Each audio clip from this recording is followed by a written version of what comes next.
Welcome, everybody. We're going to get started in just a second. She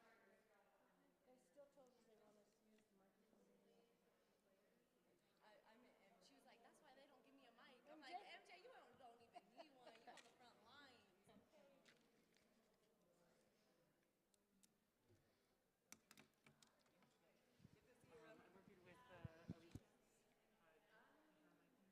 Okay, we're going to get started.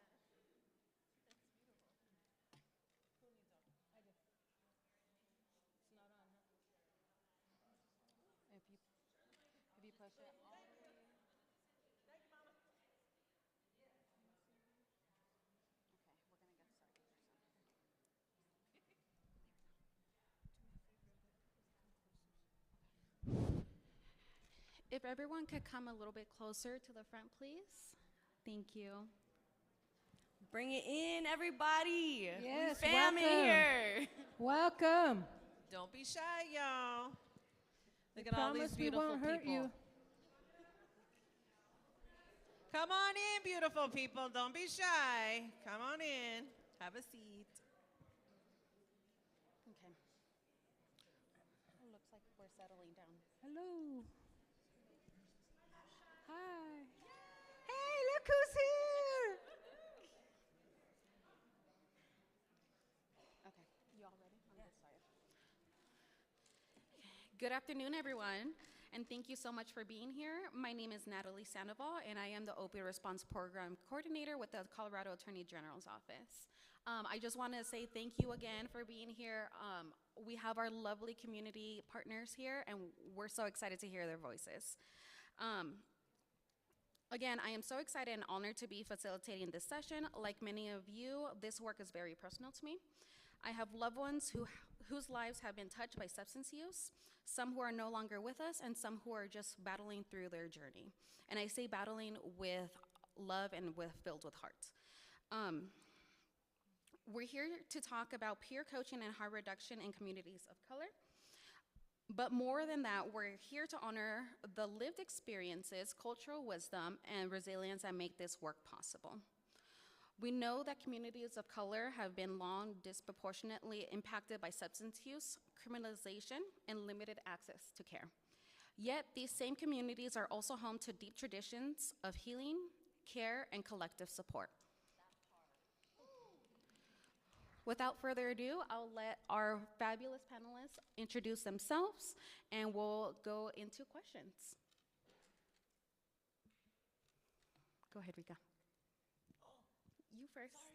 Sorry. I was taking pictures of them as they were taking pictures of me. My name is Rika Rodriguez. I am the founder and executive director at Promotores de Esperanza. Yeah, come on, give us some love. We are a harm reduction organization that provides kind of an umbrella of peer support. We've recognized that substance use isn't the only area where people need support at, and so we've pivoted hugely to be able to support all walks of life, no matter what your situation, no matter what your religion, what your race. We're here, and I'm not going to say a whole lot because you guys get to read it all up there. Like, that's me, and most of y'all know me. Some of y'all know me, some of you don't. Please come and say hi because I would love to know you. And I will pass the mic. Let's hear from Rika. Woo! Great. My name is Marcus Weaver, and I'm the executive director of an organization called Lower the Barrier. We've been doing work in the community since 2019. I started off coming out of prison, worked at a shelter, and while I was there, took some classes, and then wrote a grant and got $3 million to start a job training program. So since then, I've just been on a trajectory. I was in a rural shooting. I've been through a lot of trauma in my life. I found peer recovery through working for the Community Outreach Service Center as their deputy director, taught a few folks those tools, and now I partner with Promotores de Esperanza on workforce development. We offer forklift, flagger, construction training, jobs. We also have a social enterprise that's a job training program for people coming out of addiction, especially called the People's Pickles. So more about all that later, but I'm glad to be here. Thank you. Sedona. Hola a todos. I am so grateful to be here. If you are here, you are exactly where you are meant to be right now. I am a mother, I'm a healer, I'm a community organizer, and I am very honored to be a peer recovery coach with Blazing Cloud Consulting. My mentor Stephanie here has encouraged me and rooted me on since I was just 16 years old, going through my own struggle, trying to deal with life and trauma and my own substance misuse and mental health challenges. So I'm very grateful to be here. I'm also a senior health program specialist at the Public Health Institute at Denver Health, and I work with an incredible group of young leaders called I for Prevention. Check us out on Instagram, y'all. The youth are not just the future, they are the right now, and we need to encourage our young people and do this intergenerational healing. So I'm so grateful to be here alongside some incredible chingonas who have inspired me along my journey. And I am also certified in AcuDetox. I'm a yoga practitioner and very grateful for my education at Naropa University. I majored in environmental science with minors in peace studies and yoga. So I truly believe this work is interdisciplinary and we have to, take that holistic approach. Thank you. Follow me on Instagram, y'all. Revolutionary Sedona. Check it out. Thank you, Sedona. Stephanie. My name is Stephanie Salazar Rodriguez, and I am the owner and lead trainer of Blazing Cloud Consulting. You might have heard us drumming earlier today, and we actually provide a number of different services. Currently, we are funded by the Colorado Health Foundation to provide non-clinical recovery, and our primary population that we serve are people who self-identify as Native American or Indigenous. We do a lot of other things in the community as well. I do some grant writing, we do capacity building, leadership coaching. I've been doing this work for a number of years. My Indigenous name is Blazing Cloud Woman, and that's how I got the name of my business. I have several of my team members that are here. Want to raise your hands? We got Kathy, we got Shug, we got Danette, we got Rick back there. So all of our team is here today. So I'm really excited to be here today to really share some of the things that we do in community and some of the barriers and some of the successes that we've had. Thank you, Stephanie. So with that, I want another round of applause for our community-based organizations. If it wasn't for them, we wouldn't be on the ground doing all the work that is needed. With that, we can start going into, I want to make a really quick statement. Peer coaching and harm reduction reminds us that recovery isn't a one-size-fits-all. It's about meeting people where they are, walking alongside them with empathy, and empowering them to define what healing looks like for themselves. With that, I would like to go into the first question, if you all are ready. What unique challenges do communities of colors face when assessing harm reduction or recovery resources? Stephanie, if you want to start us off. As I previously stated, we primarily are working with the Native American Indigenous community. And one of the most unique challenges that we face is that people don't know that we're still here. People think about Native Americans and they think about the reservations, but in reality, 80% of Indigenous people live outside of the reservation. So we want to make sure that people understand that.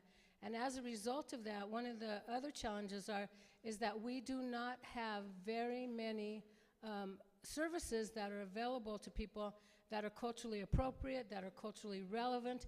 And so people have been in recovery and doing things that are mainstream that may work for other groups of people, but that are not working for our community.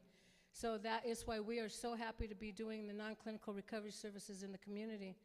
And one of the other challenges that we face, obviously, is funding. We are a small community-based organization, and many people fund large organizations like state entities, like local public health organizations, and they don't fund organizations like ours.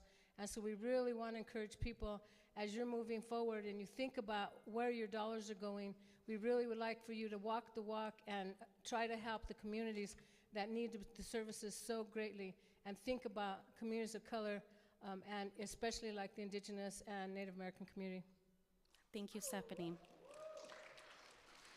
Is there anyone else on the panel that would like to answer that question? I can read it off again. What unique challenges do communities of colors face when assessing harm reduction or recovery resources? I'll jump in. So for myself, I am a brand new leader in the recovery community and to own a nonprofit organization. And for me, the grant writing process is massive. And so that's a huge barrier. Literally feels like I'm trying to communicate in another language sometimes. I'm very fluent in Spanish, but not in grant writing. And so my savior here is kicking ass and taking names and helping me to understand. But if I didn't have that support, I'd kind of be screwed. So I know grant writing is a huge barrier for me and our organization. Thank you. And the funding to be able to support it. I know Consortium used to be able to fund grant writing assistance, and they do not have it anymore. So definitely funding for them as well. Yeah, we can hardly wait. Thank you. Awesome. I would say understanding the impact of intergenerational trauma and adverse childhood experience, or ACEs, is just so critical when it comes to talking about the challenges that communities of color are facing. When we are accessing harm reduction resources, there are layers of struggle, from internalized and societal stigmas to mental and behavioral health issues to mistrust in systems that are rooted in racism and white supremacy, and so much more. I would say one of the biggest challenges is not seeing folks as whole people. People get access to harm reduction resources but might be stuck in a cycle of addiction because they aren't also getting mental health resources. Or maybe they are getting mental health support, but they don't have housing. Or maybe they don't have the means to nourish their body, which affects the mind and the spirit. We need holistic wraparound services that supports people's basic needs. We cannot expect people to thrive if they are stuck in survival mode. Yeah. People's nervous systems are in a state of constant activation and toxic stress. This makes it so much harder to be able to heal and accept the resources for recovery. This numbing and escaping that we get from substance use seems like a quick fix when everything in our world is falling apart. People weren't taught healthy and effective coping mechanisms. So we really need to see people as whole human beings and honor their right to life, liberty, and the pursuit of happiness. We need to provide holistic supports. When we think about Maslow's hierarchy of needs, it starts with the physiological feeling of safety, having those basic needs met, being able to eat food, have housing, have those basic needs, to then be able to go on and work on your spirituality, work on your mental and emotional health. So we need to meet all of their needs so that we can really provide that healing. And in addition to intergenerational trauma, it's important to recognize active collective trauma, the ongoing injustice and disparities that impact entire communities of people. We must move from blaming and shaming individuals to naming and reframing this as a systemic issue. None of us are free until we are all free, and that includes our brothers and sisters in Palestine, Sudan, Congo, Mexico, Hawaii, Alaska, and beyond. So, thank you. I know that's a hard act to follow, but I think when you think about traditionally communities of color, when you're talking about addiction, it's already a stigma. I remember when I was in addiction, I was running the streets of Denver, going down to the Triangle, all over, and I know I look a mess, and I was all in these white spaces and at the library, and I just, because I couldn't go home. And you're in the black community, you're a crackhead. Nobody wants to mess with you. And so you get that stigma. And then you also enter the whole stigma when it comes to race, also trauma and the poverty that folks face. And so you add all those things together. And also a lot of times the harm reduction and some of the things that we may need for recovery or to guide people in recovery in the colors of the community, we don't have those same resources like they do in, say, the white communities. Not like I'm not saying it can't happen, but it's just not happening. Also, a lot of times, we get jail beds before we get a bed, say, in a facility for treatment. A lot of times, African Americans can't pay for it. Insurance doesn't cover it, things of that nature. So, you know, it just continues to be generational after generational. Also, I think the trust grows when it's peer-led, and also there's bilingual services and places like Promotus de Esperanza, where, you know, people can talk to people who look like them. Other places, they also have a Second Chance Center. They have people who are working with other people who are peer recovery specialists, but look like them, been through those same journeys. And so keep those things in mind, you know, and leaders like Phil Weiser, you know, are leading the charge from, you know, not using jail, but using resources in the community to avoid, you know, incarcerations for addiction. And lastly, I think people of color have the resilience to be drug-free and move in that direction. I just think we just lack the resources. Thank you. How do you maintain boundaries and self-care as a peer coach while working in emotionally intense situations? If you're not a peer coach, please still share how exactly you promote self-care in emotionally intense situations.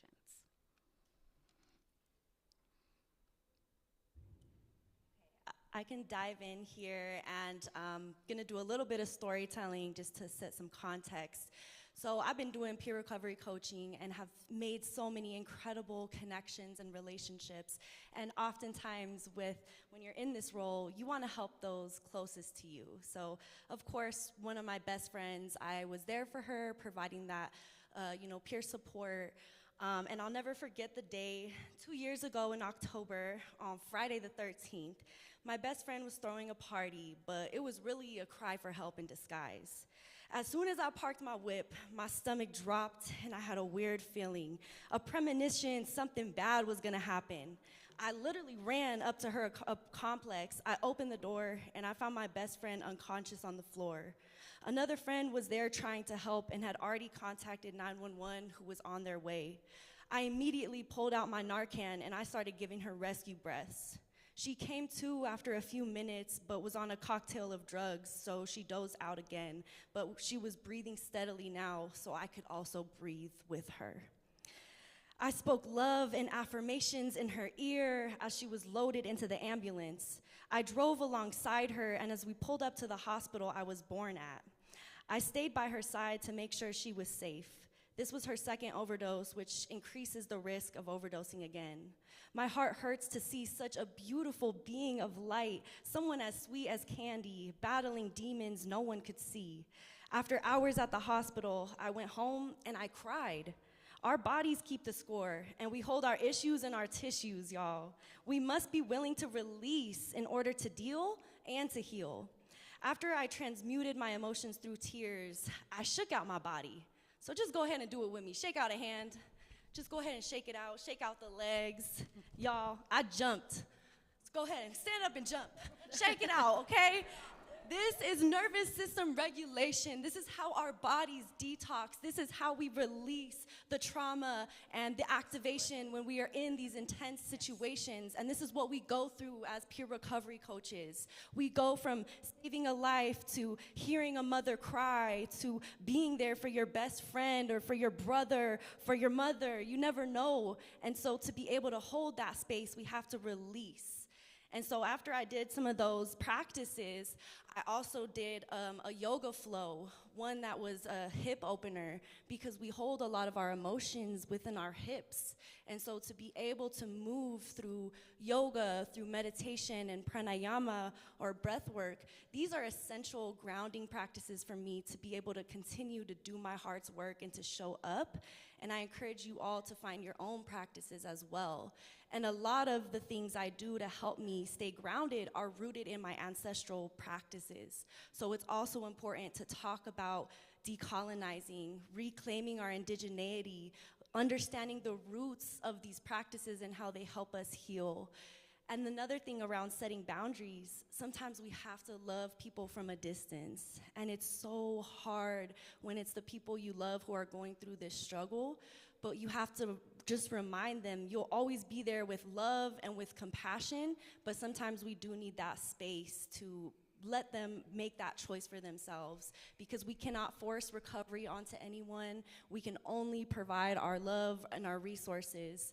So it is hard, but to be able to take care of yourself and work through those situations, however that looks like for you. And for me, I need to tap into that movement, that breath work. And so, yeah, thank you all for listening. Well said. Thank you, Sedona. I remember when I first got into peer support work, I had already been in the field working with folks on job stuff and getting them ready, for, interviews, mock interviews and stuff. And I remember I would work so hard for these clients, get them the interview, set it up, it didn't matter what background it was, and then they wouldn't show up for the interview. And so as I got into my peer recovery classes and courses, I realized that, you can't really walk for people. You have to really, they need to walk for themselves. And I think that's the hard part. And in those moments, you get frustrated and all that kind of stuff. But you got to remember, use your tools, right? Do reflective thinking, put it back to mirroring, all that motivational interviewing, all that good stuff. But still, at the end of the day, I think the part I like the most is that I can hang out with Raymond and I can hang out with some of the people on the team and discuss what happened, because those are the people that can really listen and kind of help you guide so you don't feel like that, right? And I think that's wonderful, because you can't heal alone. And in those times when you do get stressed is where you learned, how to handle a client better. How do you don't get stressed? But it's hard not to, because we all have the heart for this work. But we just got to continue to move forward. And I feel that I use the joy I have, for being alive. I was in a mass shooting, and also the thrill I get from working with people and see them succeed helps me also, just feel a little bit better about the work we do each day. And so I feel that self-care keeps us alive. And so let's cling to that and cling to the joys of life, even though others, might not maybe hurting, especially in this climate today. Every day you're hearing something negative on the news, and it reverbs to our clients as well, who maybe not understand what's going on. But we're just going to keep moving forward and lean in on each other. So therefore, we're ready to lean in on our clients. Thank you. Beautiful. I'm going to keep it short and sweet. AccuDetox is my go-to for self-care and gardening, but now it's going to be wintertime, and so it's just going to be puppies and my dog and movies. Yeah, I got a lot of puppies. Got 4 puppies at home and 5 grown dogs, so I've got a lot of fur babies to keep me company and warm, but that's really where I seek a lot of my self-care is with my family, with my friends, with my Promotores de Esperanza family. I mandate that they take self-care, because I know the intense work that they do with the people that we are working with. And so thankfully that we have funding from the Women's Foundation to be able to provide that funding, to be able to give to our staff to be able to take care of themselves, whether that is taking a weekend off or, if it's taking a couple of days off. That's another thing I mandate is mental health days. All of my team have to take at least 1, if not 2, mental health days a month. And they are mandated to get AccuDetox. So we are all AccuDetox certified. So we can all just poke on each other and give each other the relaxing environment and medicine that we need. I also tap into sweat lodges, talking circles, drumming circles. I am very new to my native roots, and so I'm learning. And I'm learning about a lot of the things that my ancestors did to take care of themselves. And by just learning is really that self-care piece for me too, because I never knew this piece of me. And to learn it and to have my elders here and my younger folks here helping me learn and just be with myself, it's been huge. And please take care of yourself, because this is hard work. Whether you're a therapist or a peer recovery coach, a provider, we're all in this together, and we're all here to take care of each other, so please make sure you take care of yourself first, because you can't take care of number 2 unless you take care of number 1.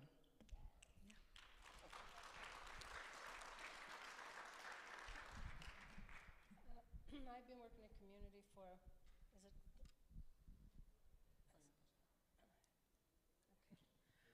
I've been working in community for many, many years, and when I first started doing this work, boundary was extremely difficult for me because I saw so many people who were struggling in their lives, and many of them were experiencing things that might even lose their lives. And so I wanted to save everybody, and I thought, wow, all I have to do is work 24/7, and I can save everybody. And as I started to realize the importance of boundaries, I started seeing people that were taking advantage of other people who were doing a lot for them. And I learned really the hard way the importance of you can lead a horse to water, but you can't make him drink. So you will work with people and you will provide them the best that you can, but we cannot save them. And if people are not ready for anything, especially recovery, all we can do is plant that seed. So as I have gone through life and I have learned these experiences and these lessons, now for me what I really try to do is I work with younger people. I do mentoring and I do coaching and really try to keep them on track to understand the importance of having those professional boundaries. And as far as the self-care element goes, self-care is not, it's non-negotiable. Like Rika said, if you can't take care of number one, yeah. But I mean, the bottom line is that self-care is the most selfless thing that you can do. Because without taking care of yourself, you can't do anything for anybody. And so providing some of the services that we do, including the non-traditional healing services that we provide, Kathy here does an amazing job. She teaches medicine bag making. She does beading. Serena actually, Shug, has done, beaded all these prayer feathers that we have today. We actually did this drum making class. And so we are looking at those kinds of things that really are about self-care. Because again, without taking care of ourselves, we can't take care of anyone else.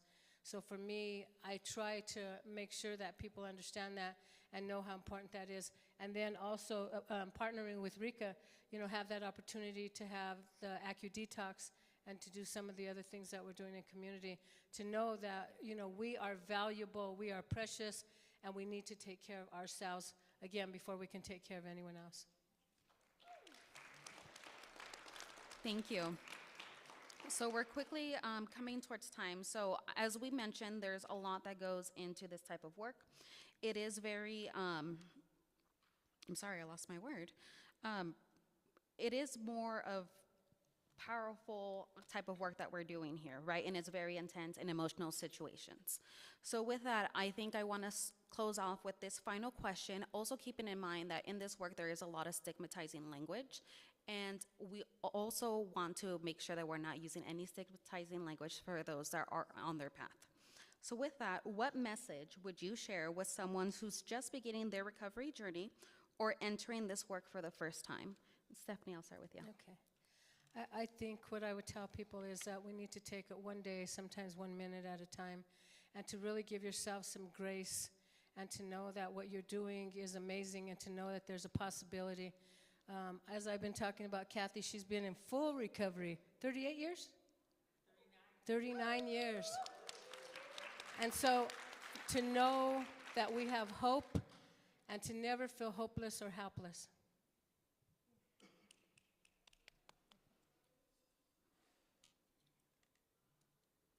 I think I know how to work this.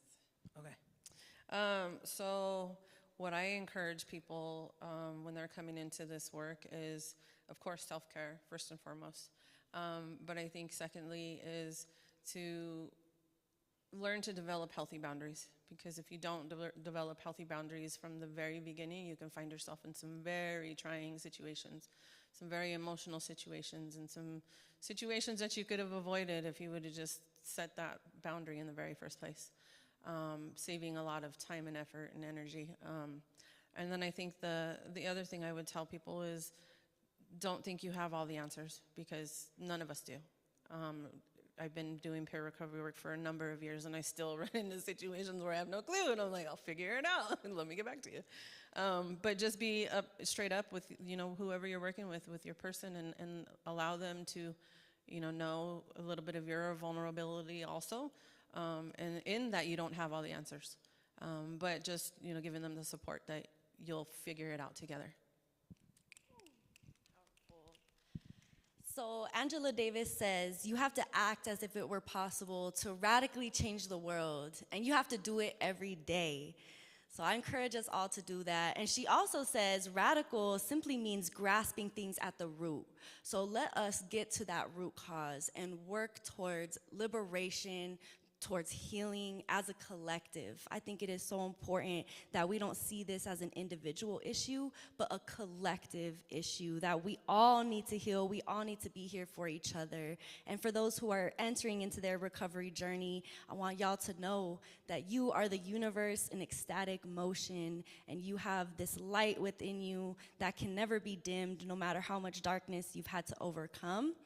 So may we continue to rise. They tried to bury us, but they didn't know we were seeds, y'all. Amen. I think people who are still here today and want to get, sober and get healing, I think hope is still alive in each one of those folks. I think as the peer recovery coach, like I said before, we can't do it for them. We just have to continually just set the table for them. Offer the resources, offer the help, even in times of, real struggle, even when motivational interviewing doesn't work, right? I also feel that everybody deserves dignity in recovery, and a place to heal, and a place to grow, and peer specialists, support folks, we offer that. We offer that sometimes when everybody else is saying, hey, you should use, and we're saying, hey, don't. Eventually, we went out due to just the humanity that we show towards our folks, our clients. I feel that a lot of people feel broken, ashamed of the things they've done. I know I did, but at the same time, I wasn't really broken. I was just moving towards who I needed to be. And so peer specialists help get people from A to B. Well, I would say A to C, because in the middle, B can get messy, as we all know. But we're going to continue to walk beside people, while they heal. And it does take a community, black male peer specialists. There's not many of us, let's be honest. Same with Latino women who are bilingual, who can go to in the jails. Don't be fearful. The people that really need the help aren't necessarily the people around you. It's the other people in your community. And this is, addictions. It's a condition. It's a period. Same with homelessness, and also with, coming out of period incarceration. It's just a moment in time. It's not who you are, and it doesn't define you. And so I ask all of us to sit and take an oath. No. That we continue just to do the work and take care of ourselves. Thank you. Okay. Thank you so much again to our panelists. If we could give another round of applause. Okay. Before we go into Q&A, I just want to loop back around to one of my opening statements, because I feel that every one of these panelists said exactly what I wanted to for everyone to take away today. So again, peer coaching and harm reduction reminds us that recovery isn't a one-size-fits-all. It's about meeting people where they are, walking alongside them with empathy, and empowering them to define what healing looks like for themselves. With that, I will open up the floor for Q&A. We do have about 10 minutes. And if you want to ask a question, please raise your hand. We'll come by with a microphone. Before we do that, I just wanted to say a couple of things. First is, as you can see from Sedona, she also does spoken word, and I told her that she's on the same road as that young woman who spoke at Biden's inauguration. I forgot her name. Amanda Gorman, yeah. And so we really want to thank Sedona for that. Also, I want to present to Natalie one of our sacred prayer feathers. And this was beaded by Shug over here with instruction from Kathy. And so we want to give this to her and thank her so much for allowing us to be here. And then Kathy has something else to present to you.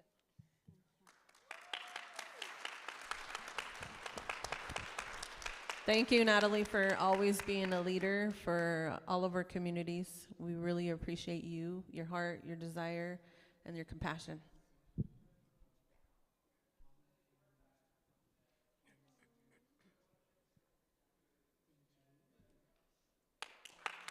Yay.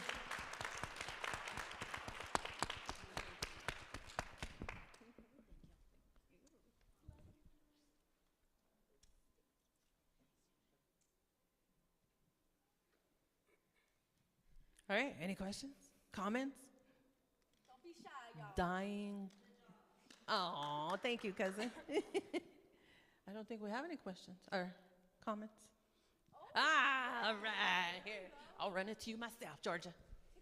I already know what you guys do because I love to come and support and volunteer, but can you describe some of the beautiful, amazing activities that you do as part of your work?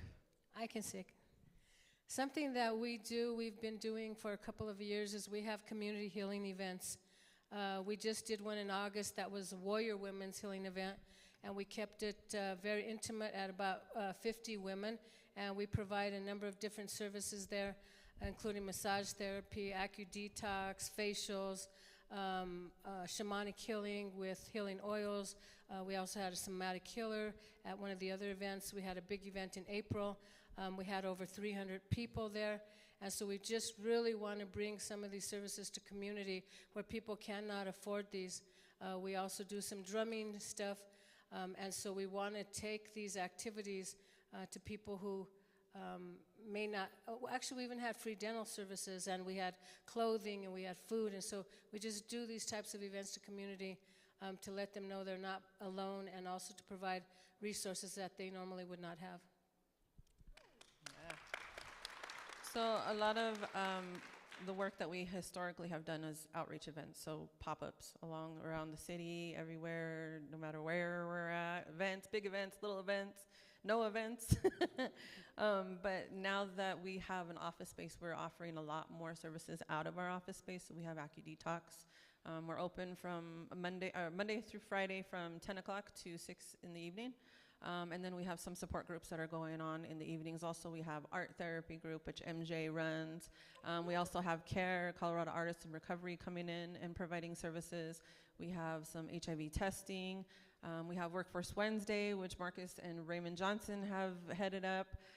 They're killing the game. They're training people, getting them trained for forklift flagger, skidster, telehandler, and then they're getting them certified and placed onto the job within the next week. Marcus has a lot of connections with a lot of different employers, so we're just really providing these services for our community and doing some heavy grant writing to hope that we can sustain the work that we're doing. Outside of that, we do HIV support. So a lot of you know I've been HIV positive for 37 years. A lot of our staff are also HIV positive, and so we have a transgender support group. We have a women's support group. We're implementing transgender support group. Sorry, haven't done it yet, but it's in the works. And then we have a men who have sex with men support group. Just a lot of community healing. We have a person who just moved into our building, or our next door unit, and he does a lot of art therapy. He does multiple different types. He does mirror etching, all of it. He does it all. My brain is not coming up with the words that I need, but he does a lot of different art, which he's also offering to Sedona's Eye for Prevention youth group. I have to give her a big shout out because my 13-year-old son is now part of her group, and so he's learning so much about the professional world. And not that he doesn't already, because I take him with me everywhere I go, but now he's putting it to use, and he's a future leader, and he's killing the game too. So thank you, Sedona. I love you. And I can just piggyback off of that as well. Some of the things that our young leaders do is we have a overdose prevention and harm reduction training that is by youth for youth. So we have a whole train the trainer model, and all of the I for Prevention youth get certified as trainers to then bring this into their schools, into their communities, because young people are so much more receptive when it's somebody who looks like them, someone who's around their same age, just that peer support, that space of belonging and empowerment, you know, a safe space to talk about these things and to access resources like naloxone, test strips, and more, you know, a place to get creative and make really meaningful friendships. As we know, connection is the opposite of addiction. So creating those spaces of connection. And it's been truly amazing to engage in these healing events as well, and to just witness the powerful shift that happens for people when they can get out of that fight or flight mode and just receive healing, be in a community of people who accept them and love them and have access to things that they might not normally be able to afford or know about, but we're really connecting people to these healing spaces. So, thank you.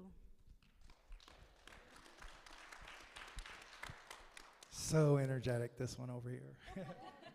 It's infectious. I like it.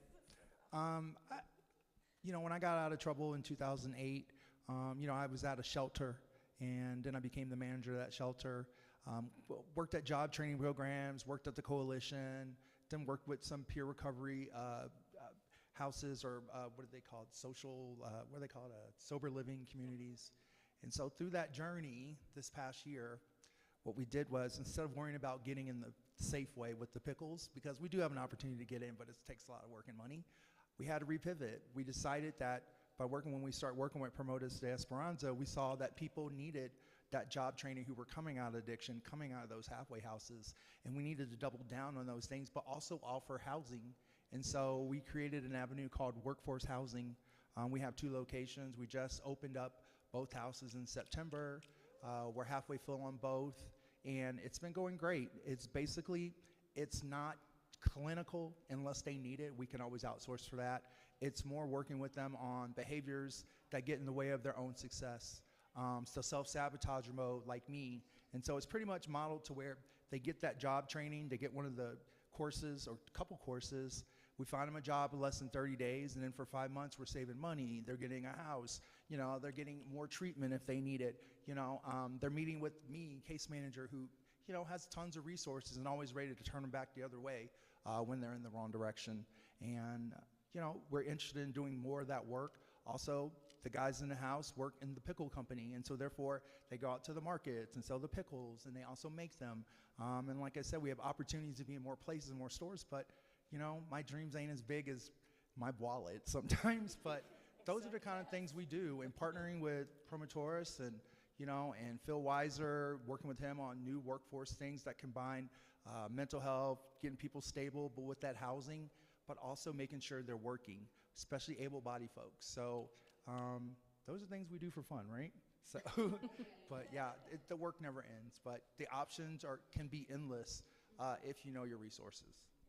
We're also doing work outside of the Denver metro area. We've done some work in Pueblo and Otero County. We're going to be doing some work in Greeley. We've also been to Fort Collins, so we are, our contract, grant that we have from the Health Foundation allows us to work outside the metro area as well.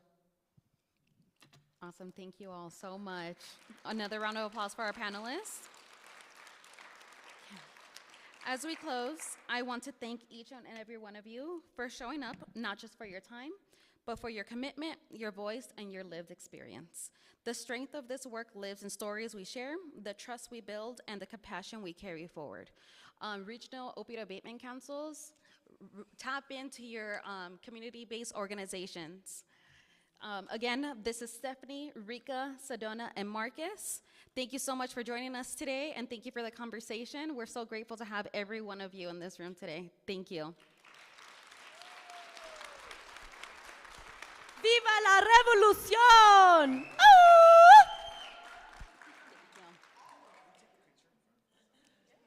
The next sessions will start at 2 p.m. Oh, yeah, of course.